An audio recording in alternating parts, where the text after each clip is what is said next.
Good afternoon, everyone. Welcome to today's webinar, Risky Business, 5 Ways to Ensure You're Ready for the New York Medicaid Move to Value-Based Payment. My name is Nathan Brown. I'm Director of Marketing at SpectrumMedics. I'm going to do introductions today. Just a few housekeeping items before we get started. If you have any questions, please enter them into the questions field of your control panel. We're going to be taking questions at the end of the program. And we're also going to be conducting 3 polls today. So if you could take a moment to answer, we'd appreciate your feedback.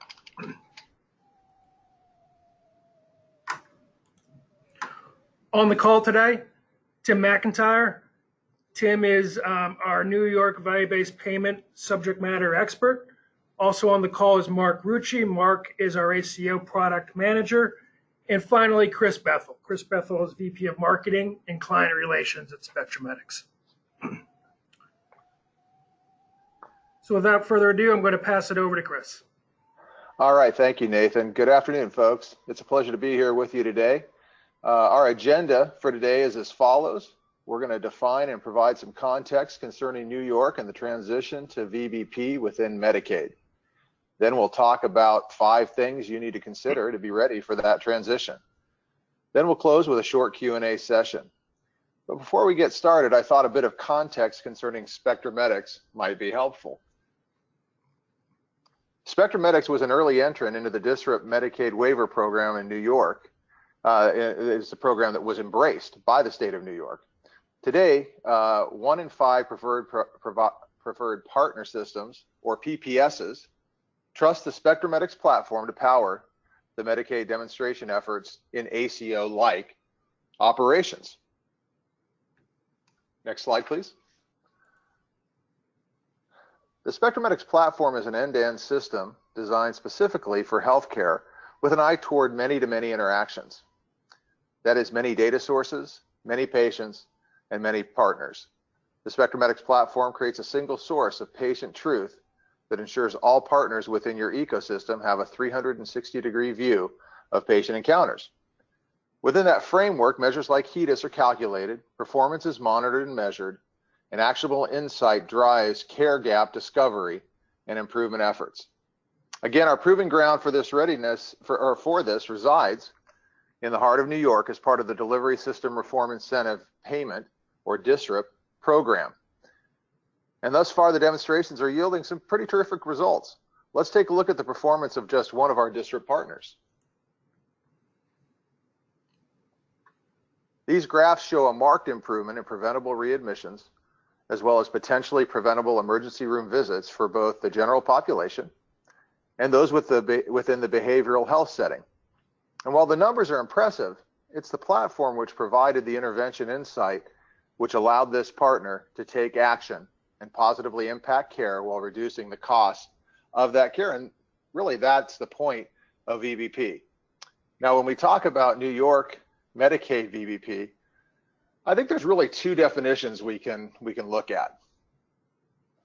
And the first of those definitions, next slide please, is really a textbook version which suggests that a more coordinated approach and proper incentives will create higher quality care within a financially sustainable delivery system. Now, this is the foundation, but the cornerstone of that building, I believe, has a further definition.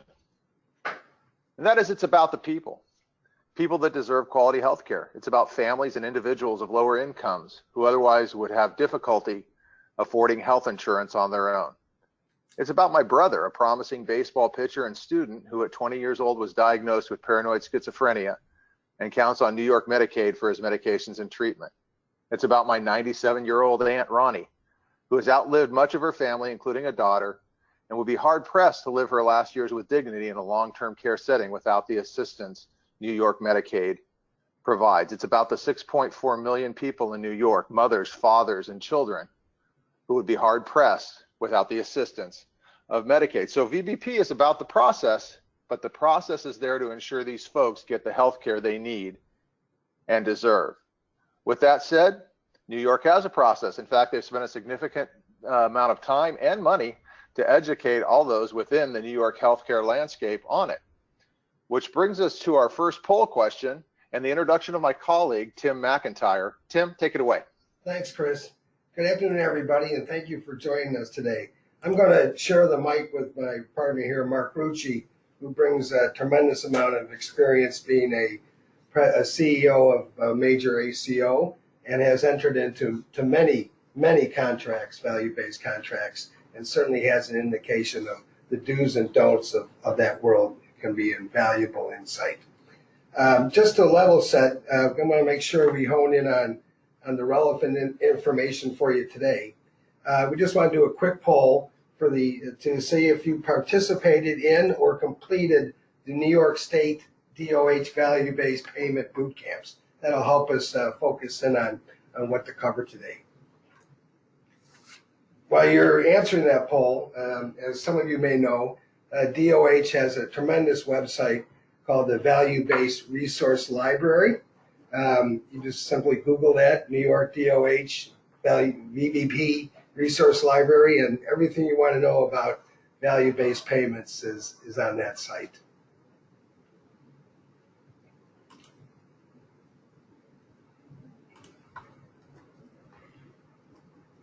Okay, great. We have about a split in the audience. We've got about 43% who participated in the boot camp and about 60% who have not. So we're going to try and take that website and shrink it down to about 6 slides if that's possible and going through today. Thank you for responding. Okay, let's look at the key constructs of the New York Medicaid value-based program.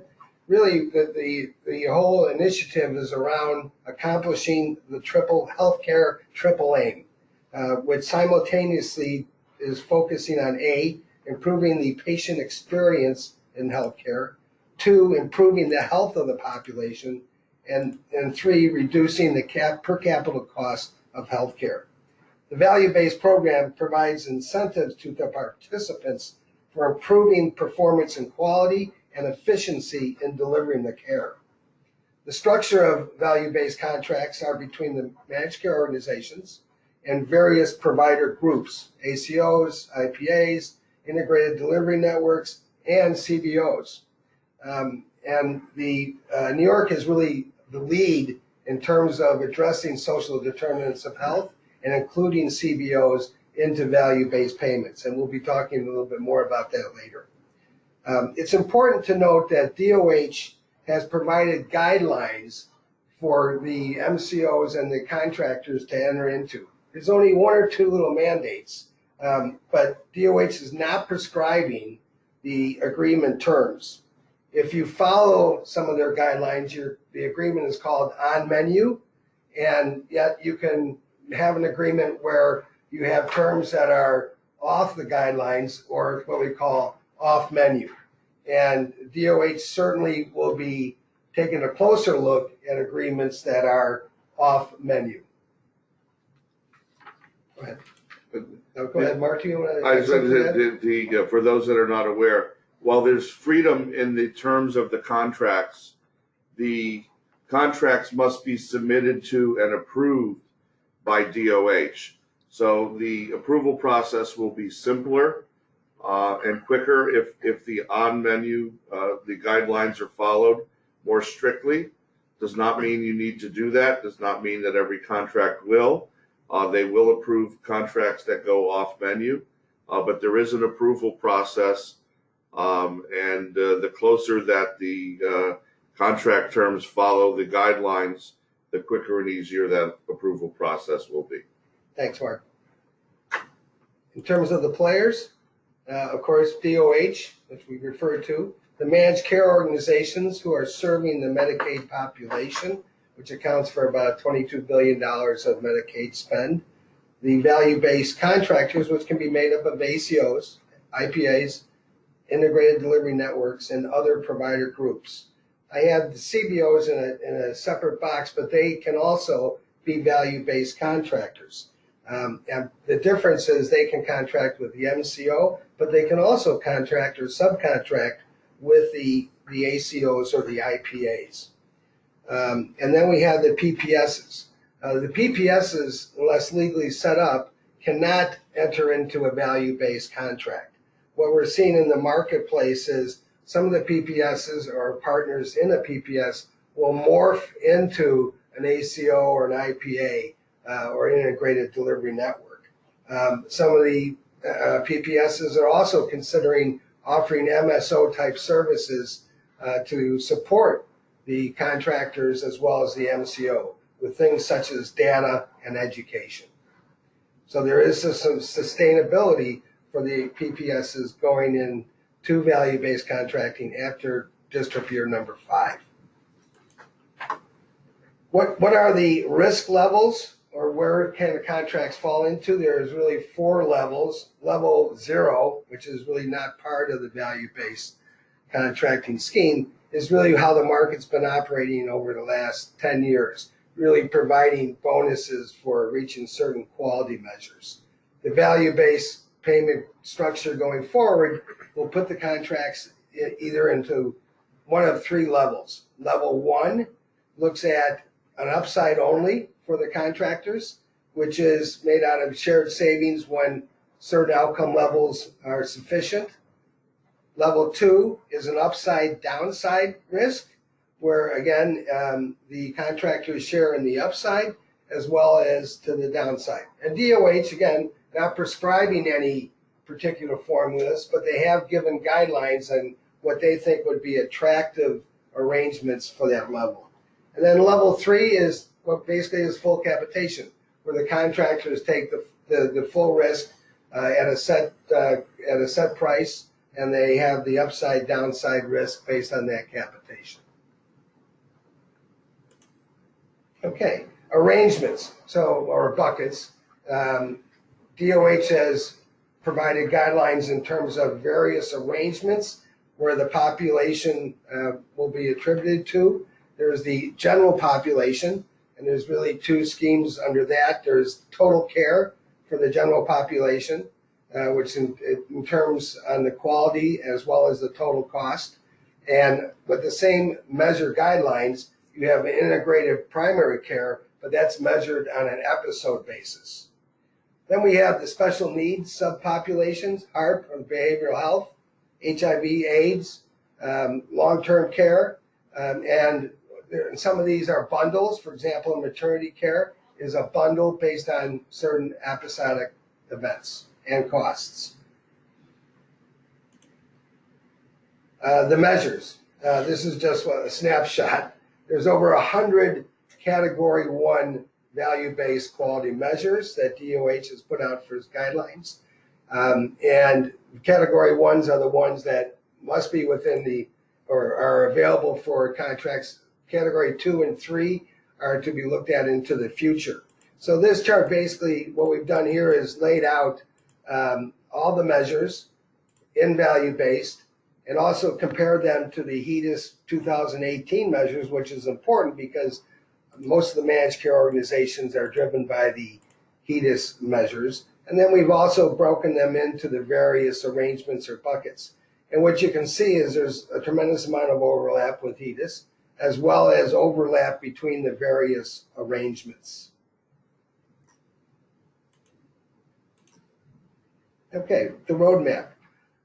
I think as anybody that's been looking at New York value-based, they know that the big benchmark is that DOH has submitted and CMS has approved the goal of 80%, a minimum of 80% of the managed care Medicaid payments will be under value-based arrangements by the year 2020.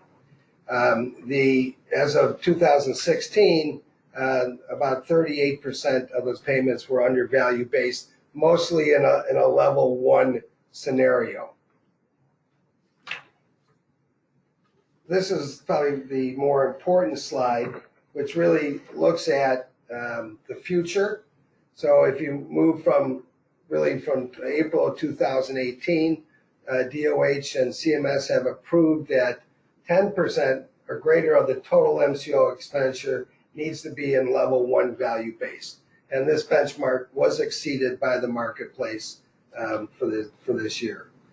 Moving to 2019, 50% of the expenditures need to be at level 1 or above, but 15% of those have to be in level 2 or higher, meaning level 2 or 3.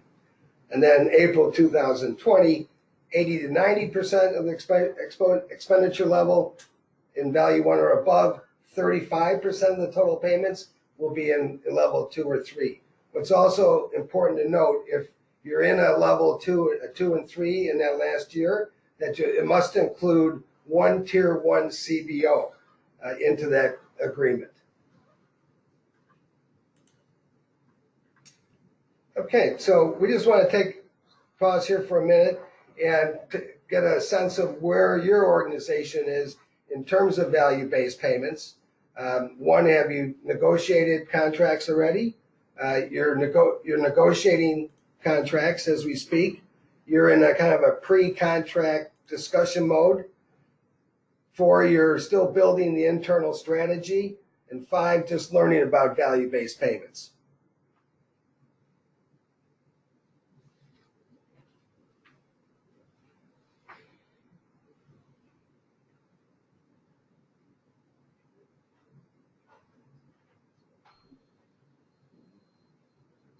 Okay.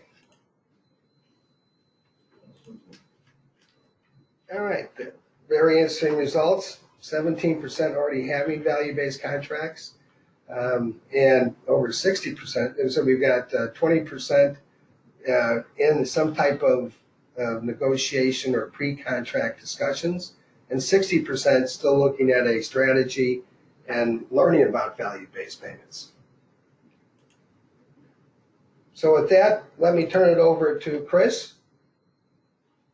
All right, thanks, Tim. Those are pretty interesting statistics. I think that this next section is going to be applicable in some form or fashion for every one of you, which is exciting to see. 5 ways to ensure you're ready for New York Medicaid move to VBP. The first thing that you need to remember is to make sure you have the data. In the VBP ecosystem, data is king.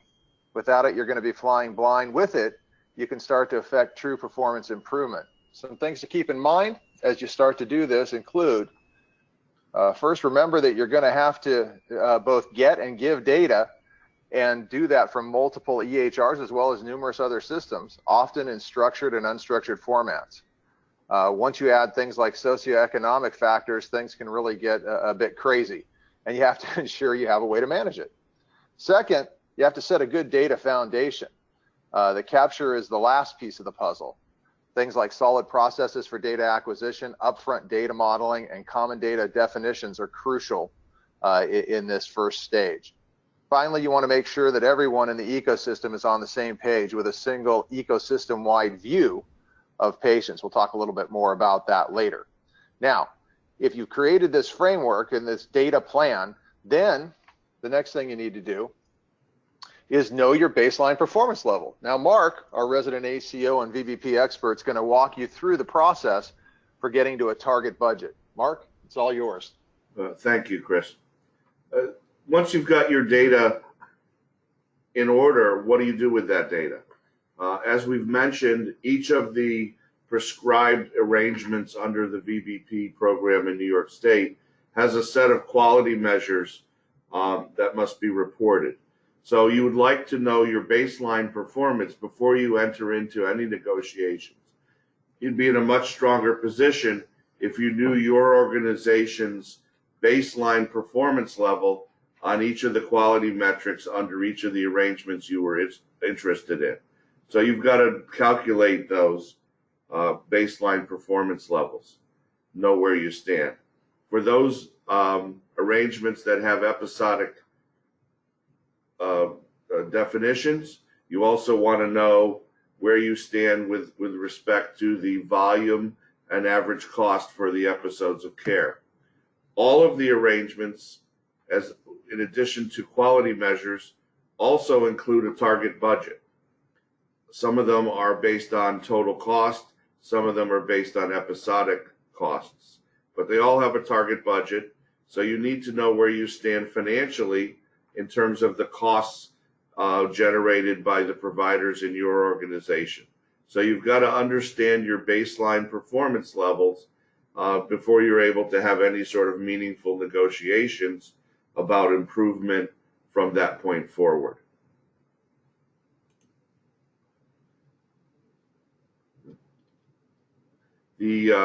Once you've done that, you then want to take a look at the various arrangements that are available under New York State VBP and determine which of those you might be interested in following. Again, there are total care, there are arrangements just for specialties such as maternity, HIV, behavioral health. Which of those makes sense for your organization? Where do you have the provider members to control those types of costs, and what makes sense for your organization? Once you've done that, and since you've already run your baseline performance on each of the measures, you've got to determine what your best measures are that you'd like to see in your contracts. Now, the term best is there's not one answer to that. Depending on the type of contract that you enter into, and again, there are guidelines from the state, but the terms are not prescribed. Some VBP arrangements will be based on improvement over baseline, and in that case, you want to pick metrics where you have an opportunity for improvement and the ability to implement that improvement. So you may or may not want to go with those measures that you're the best at right now. If you've got a measure that you're already got performance, let's say in the high 90%, we call those measures topped out. That may not be the best measure for you in an arrangement that's based on improvement. So I might want to pick one where I'm a little less than the target, but I can make improvement. If the contract thresholds are a fixed benchmark, such as a market regional average, where you've got to hit or maintain your performance at or below, above a specific level, then I might want to go with those measures that I'm best at now, that are already at or very close to those thresholds, so that I can be successful. So which measures are best for you will depend on the type of contract that you enter into, but you won't be able to understand that if you haven't first understood where you stand now on each of the metrics. So, Mark, this sounds like a pretty crucial step in the process. Absolutely, if as a provider group you don't understand your baseline performance, you're entering into negotiations blind, and maybe relying on your negotiating partner, the managed care organizations, to tell you what your baseline information is. It's always better to control your own information and understand how your organization works. And then how do priority measures come into play? Well, also got to understand your partner's desires and needs. The managed care organizations in New York State are subject to a quality incentive program, and that has predated the VBP initiatives. They have a financial incentive to raise their scores there. It raises their premium rates and gives them additional revenue. So knowing where the managed care organizations that you're negotiating with stand in terms of their QIP, Quality Incentive Program, scores, where their needs might be, where they might be looking to beef up their performance, and how that aligns with the areas where you'd like to have a contract over performance is important, so that you can align your needs with the needs of the managed care organization as well. So what we've done here is we've taken, you'll see here the actual QIP results for 2017, where the DOH basically takes the managed care plans and looks at their performance, mostly driven by quality improvement, but also patient satisfaction. And again, those quality measures are very much the same ones in HEDIS, and you can overlay them on the value-based payment measures. And this is not insignificant. You see that they're in 5 tiers in terms of performance. And if you're in tier 5, this affects the premium rates that you get. You get a 0% increase on your base premiums, If you're in tier 1, you can go as high as 2.5%. So if you're a large MCO, and this could be worth $100 million to you in terms of incremental revenue, as well as patient attribution. So this is not insignificant. And so you want to kind of match up and overlay and look at the MCOs to see where they are at certain measures and to see if you can help them move their way up the various tiers and to certainly increase the premium rates of significant numbers. All right. Well, excellent. So these first 3 areas then prepare you for number 4, which is to negotiate for mutual success.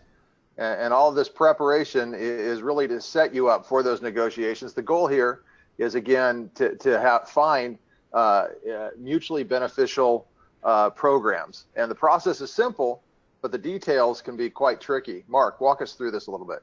Right. So again, the idea is to enter into a contract that's a partnership, and that you do have aligned objectives.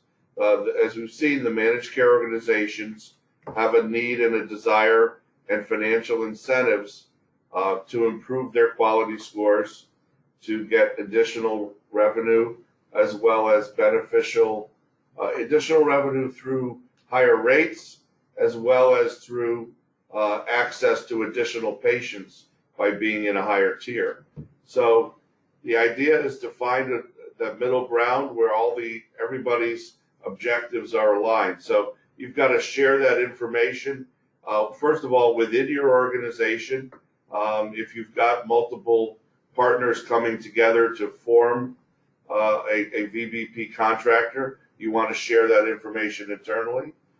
You want to share across with your negotiating partner, come up with a strategy, which arrangements and which measures make sense for your organization, and see how they overlap with the managed care organization, and to come up with an optimal contract terms that make use of the best terms for everybody. Excellent. Thank you, Mark. All right. And doing steps 1 through 4 is only possible with this last step, and that's having the right IT environment. Please make sure that you have a secure, scalable system in place, one that's going to give you the clinical quality, cost, and utilization statistics that you need to succeed. One that is tailored for VBP metrics, measures, and performance improvement initiatives, because without that, it's going to be super difficult to survive in this world of New York VBP. And so those are the 5 areas that you need to consider. But just one more thing to remember, and although we've mentioned it before, Tim, what is that one thing? You can't wait. You really have to start now. And before we go to this slide, I just want to mention one of those points, Chris, that you had on that previous slide with a DOH-approved IT environment. This is obviously very critical. MCOs have it. Some of the contractors have to have it. And we certainly saw this in Distrip, where the MCOs were a little hesitant in sharing data with the PPSs.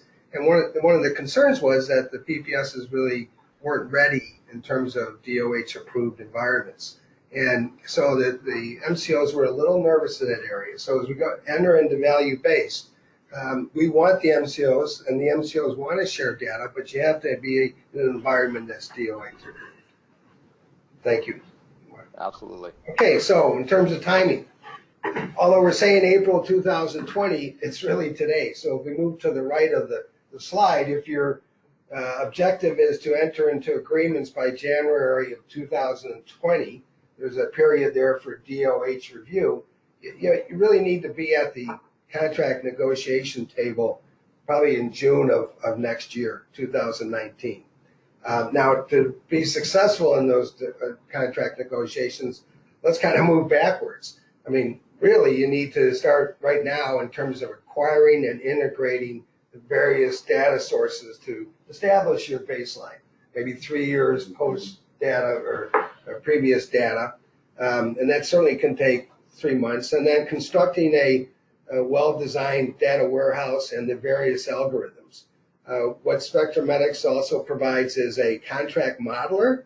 so that we can create what-if scenarios, plug in certain variables to see how you perform under certain arrangements, value-based arrangements, what types of measures you want to select that give you an optimization, if you will, as well as to establish total budgets. So really, as you can see, you need to start now. So we have kind of look at it with two views. One is pre-contracting as well as post-contracting. Post-contracting is, it's performance monitoring. In terms of pre-contracting, it's that left side of that curve of that chart we just showed you. And there's a lot of things that you need to look at. Really looking at analyzing your quality and cost data, as Mark mentioned, setting your baseline, target budgets, putting that into the what-if model, looking at the attributed population and seeing where they best fit into the various buckets or arrangements or bundles, overlaying that with the managed care organization and their geographical footprint. And you may be negotiating with 4 or 5 different MCOs. You want to try to establish one model and data set to work with all those MCOs, and it makes their life a little easier too. Look at the provider network, identify your outliers, see where there's room for improvement. And certainly as we move into value-based, it's not just clinical measures. You want to link into the various EMRs within the system, as well as the HIE and Shiny. So a lot to do, and that's why we suggest getting started as soon as possible. Excellent. Thank you, Tim. And that brings us to our third and last poll question. What's your biggest challenge in the move to Medicaid New York VBP? So we're going to take just a few seconds and do that. Your answers, is it data availability, negotiation transparency? Perhaps it's data and analytics infrastructure, the ability to tolerate risk, or it may not even be applicable to you. So take a couple of seconds and answer that, and we'll take a look at those results.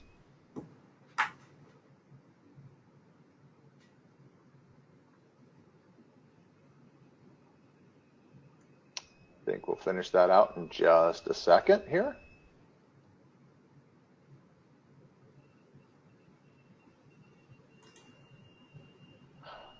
All right, and we've got, again, sort of a broad mix of things, and that's to be expected. Everybody's got a different organization and different challenges facing them. So thank you for that last question. And with that, we're actually going to switch to ask you, what questions do you have? You can go ahead and submit those questions. If you have, you may have submitted some questions already, or if you haven't and would have some questions concerning this, please do so. Tim and Mark and myself are here to answer those. Nathan, I'm going to ask you, have we got any questions? Yes, we do. Hold on a second.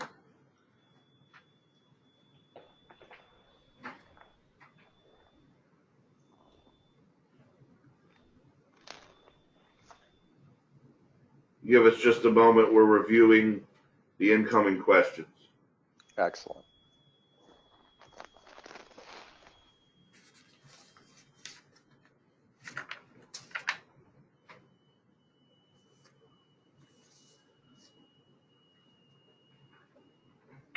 You lost the list.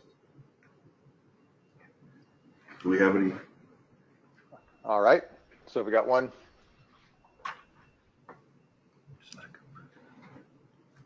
While they're actually pulling that together, hey, Tim, does any of this surprise you in terms of the distribution on this last question? No, I think one of the things in terms of the ability to tolerate risk, I think is a key area.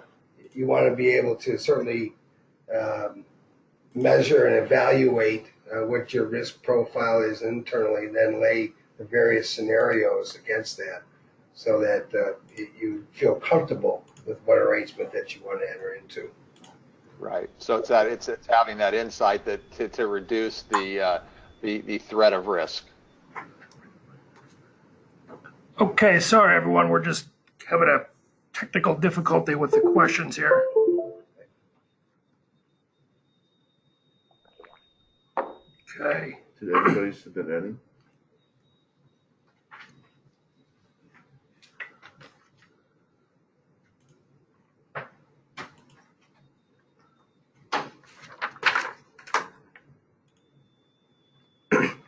Okay, sorry about that, everyone. All right, so some of the questions we have will be aware of time here, but first question, can your VBP contracts be in multiple arrangements with different levels? The answer is yes. You can take your population and put it into different arrangements, those guidelines. Again, just to refer to what Mark's point is, now those are on menu. You can also be off menu in terms of how you design it, but you can be in multiple arrangements or buckets and putting those into the various levels.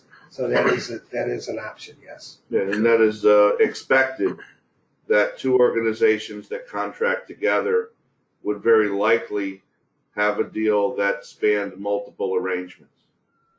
Okay. So second question here, what type of data / analytics infrastructure technology platforms would you recommend? Well, that's a very broad question. You need to be able to, depending on the structure of the contractor, in terms of contracting with the managed care organizations, there is a lead contractor that must be identified that actually signs the contract and is approved by DOH. Underneath that, depending on whether that's an integrated delivery system, may be the only partner to that contract. But quite often, there are subcontractors underneath that. Other organizations, two health systems might come together. Certainly, if you're bringing in a CBO, hospitals might be bringing in a provider organization or PHO physicians.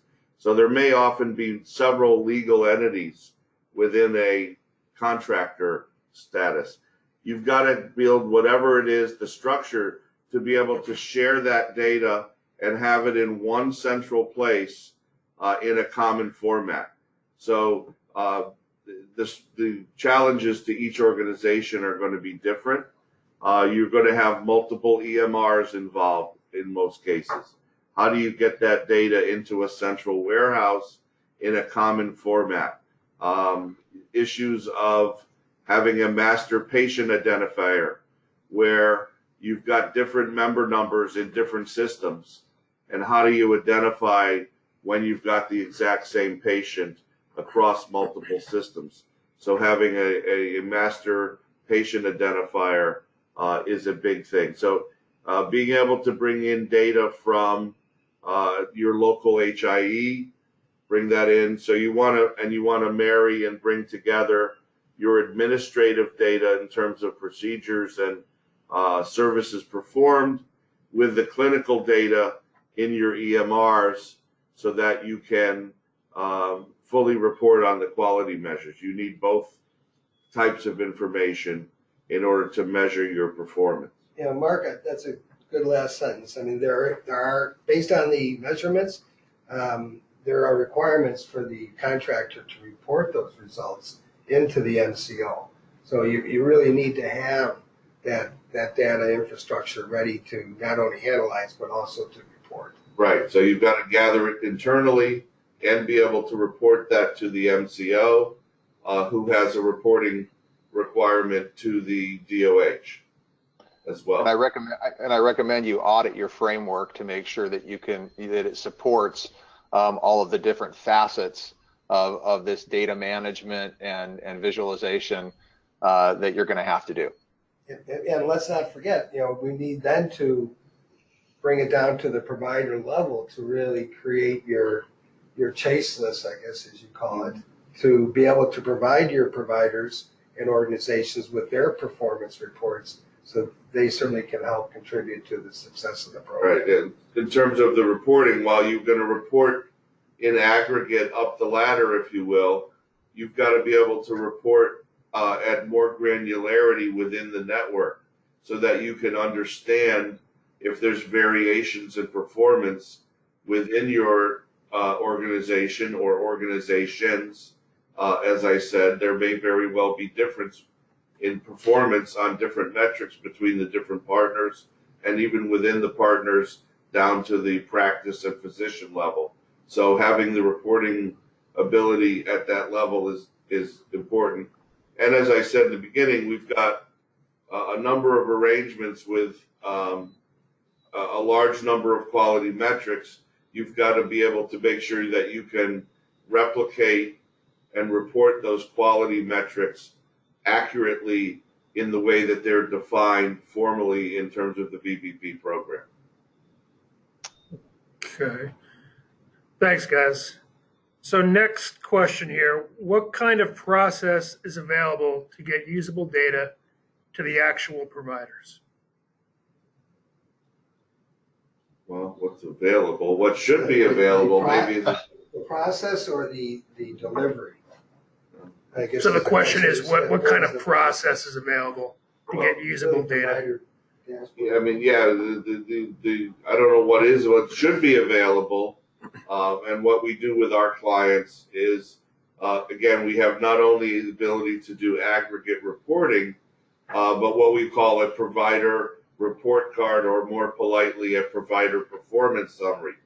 The granularity of the data, you need to be able to report to a tax ID at a practice level and down to an NPI or individual physician or practitioner level within a practice, so that you can compare and contrast performance and find areas of opportunity for improved performance. So while all of the same reports that you report at an aggregate level, your total cost against budget, your performance against each of the metrics, and the episodic definitions, those same reports should be able to be produced in an environment that's well designed all the way down to the individual physician level, so that you can share that information with them. That being said, that information needs to be risk adjusted, because everybody's population mix is different. In order to be comparable and have those reports be meaningful, they need to be done at a risk adjusted basis, so that they're on an apples to apples basis, because as we know, every physician's patients are sicker than average. So whether that's true or not, you actually find out from the data. Well, and everything that Mark's saying is predicated on the ability to be able to easily access and aggregate data across your entire ecosystem, to be able to pull that in, normalize it, and get it into a state that those activities can actually be done. And there's no hard and fast rules. So you want to make sure that your IT structure has the agility to be able to operate with things like structured and unstructured data, and to be able is data acquisition friendly. I was just going to also add, Chris, let's not forget our CBO friends in terms of social determinants of health, which is one of the most fastly advancing areas in healthcare delivery. So that's going to be a whole new vista, and being able to quantify that and turn it into measures that show the impact of the services that the CBOs perform in terms of reduction of admissions or readmissions, et cetera. Excellent, absolutely. All right, Nathan, any other questions? Yeah, we'll do one or two more here. Okay. If we don't get to anyone's questions today, we will reach out to you directly and answer your question for you. We're getting a lot of questions here. How will this be different than what we are currently doing for QIP and other VBP info? I don't know who the we is. I assume that's a managed care organization, but not sure. But the QIP program, as I said, is pre-existed the VBP push in New York State and will continue on. And as Tim said, there is a great deal of overlap of the measures between the QIP program and the VBP measures that have been identified and selected as Category 1 measures. It is not perfect overlap, but there is a great deal of overlap in terms, so it's one way to answer the question. The other is that There are incentives, financial incentives under the QUIP program, and that progressing and improving the quality measures and the costs under VBP between a managed care organization and a contractor is going to, because of that overlap, is going to help improve the scores under QUIP and help managed care organizations move up the ladder from a tier 5 to a tier 1. Again, going back to CBOs, if you're a managed care organization, and if you're in level 2 and 3, you need to include the CBOs tier 1, which again is a new area. I think that's one of the areas that managed care organizations are kind of struggling with right now in terms of the measurements and impact of social determinants of health. And then also you would hope that your contractors or the people across the table from you have a system and a consistency across partners in your region. You don't want to have to do 12 different types of arrangements or work with 12 different types of programs with the contractors. So hopefully we can get to a point where there's a predominance of certain systems within the marketplace. All right, thanks, guys. So we're out of time. We do have a few more questions. We don't have time for them today. We're going to reach out to you directly if we did not answer your question today. We're also going to be sending out follow-up material on the webinar to attendees and those who registered but did not attend today. But thank you, everyone, for participating and all the questions you're asking today. Chris, do you want to close us out here? Yeah, so on behalf of my colleagues, Tim and Mark, I want to thank you for joining the webinar today. Hopefully it was of benefit to you. And if you want more information on SpectrumMedics, you can visit spectrumedics.com. If there's anything we can do to help you, we're here. Just contact us, and have a fantastic day.